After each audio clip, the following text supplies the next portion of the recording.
Assalamualaikum warahmatullahi wabarakatuh. Apa kabar kalian semua? Mudah-mudahan dalam keadaan sehat ya. Perkenalkan, saya Ibu Sutini, guru bidang studi IPA dari SMP Permata Hati Insani. Pada bab ini, kamu akan mempelajari tentang struktur bumi. Lapisan penyusun struktur bumi mulai dari atmosfer, litosfer, dan hidrosfer. Sebelum mempelajari bab ini, berdoalah terlebih dahulu agar kalian diberikan kemudahan dalam mempelajarinya. Salam semangat dan sehat selalu. Untuk kompetensi inti, kompetensi dasar, tujuan pembelajaran, siswa mengamalkan ajaran agama yang dianut dan menguatkan karakter sikap peduli lingkungan sekitar dalam pembelajaran struktur bumi, mendeskripsikan struktur penyusun bumi. Setelah melaksanakan kegiatan pembelajaran ini, nanti siswa akan disajikan dengan kuis. Jadi pahami dan perhatikan materi yang disampaikan. Semoga kalian bisa mengerjakan kuisnya. Yang pertama adalah struktur bumi. Perhatikan gambar yang disajikan. Di sini terdiri dari 3 bagian utama. Yang pertama adalah atmosfer. Ini lapisan bumi. Di sini juga terdapat berbagai fenomena ya seperti iklim dan cuaca. Pada atmosfer ini terdapat kandungan gas berupa nitrogen, oksigen, karbon dioksida dan gas yang lain. Tetapi lebih banyak mengandung gas nitrogen. Untuk lapisan yang kedua adalah litosfer, lapisan penyusun berupa batuan di bumi dan terbentuknya pegunungan ya, yang diakibatkan karena adanya proses tektonisme dan vulkanisme. Yang ketiga adalah hidrosfer, ini lapisan bumi yang berupa air yang ada di permukaan bumi maupun air tanah. Ini akan terjadi siklus air di mana air berubah dari air permukaan, uap air, hujan, dan air tanam dalam siklus yang berkaitan. Contoh hidrosfer adalah laut, sungai, danau, dan rawa. Di sini terjadi siklus air. Yang pertama adalah proses evaporasi, yaitu penguapan air laut, sungai, danau terbentuk ya ke atas awan. Kemudian selain itu juga ada dari tumbuhan, hewan, manusia mengeluarkan uap yang terbentuk uapnya ke atas. Di udara ini akan terbentuk awan melakukan proses yang berikutnya yaitu kondensasi.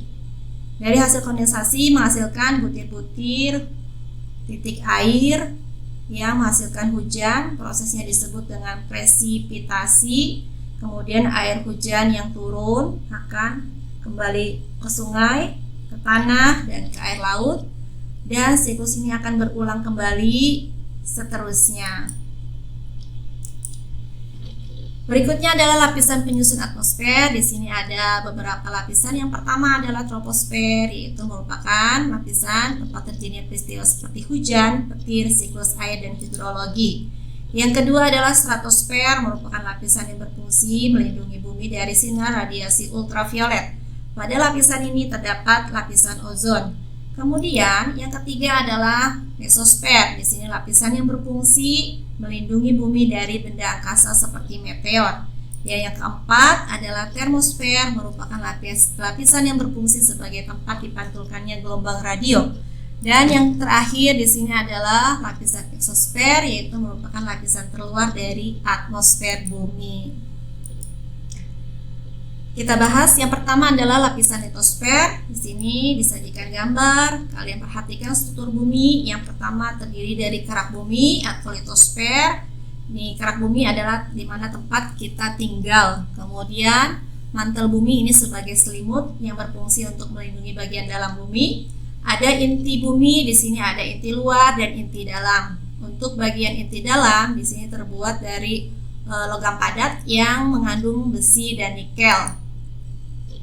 Litosfer terjadi akibat lempeng tektonik sehingga menyebabkan gempa bumi dan gunung berapi.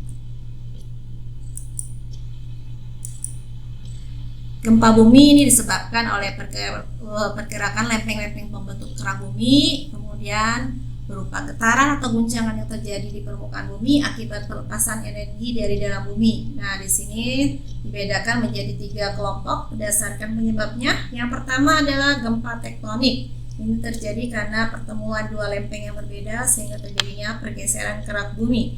Kemudian yang kedua di sini adalah gempa vulkanik. Di sini diakibatkan karena adanya gunung Merapi yang meletus ya. Kemudian gempa runtuhan, di sini ada misalnya gua pertambangan itu mengalami reruntuhan menyebabkan suatu gempa. Kemudian terjadinya proses gunung api di sini karena adanya magma yang bertekanan tinggi, dia menekan ke atas sehingga nanti pada bagian gunung ini akan melepaskan magmanya, tekanannya karena sangat besar sehingga menimbulkan letusan yang sangat dahsyat.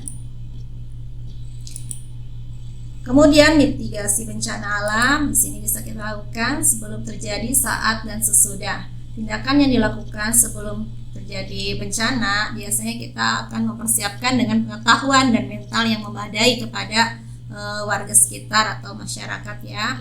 Misalnya dengan cara melakukan membuat jalur evakuasi, kemudian tempat pengungsian yang dilengkapi dengan fasilitas dapur umum, toilet dan kamar mandi serta ruang kesehatan.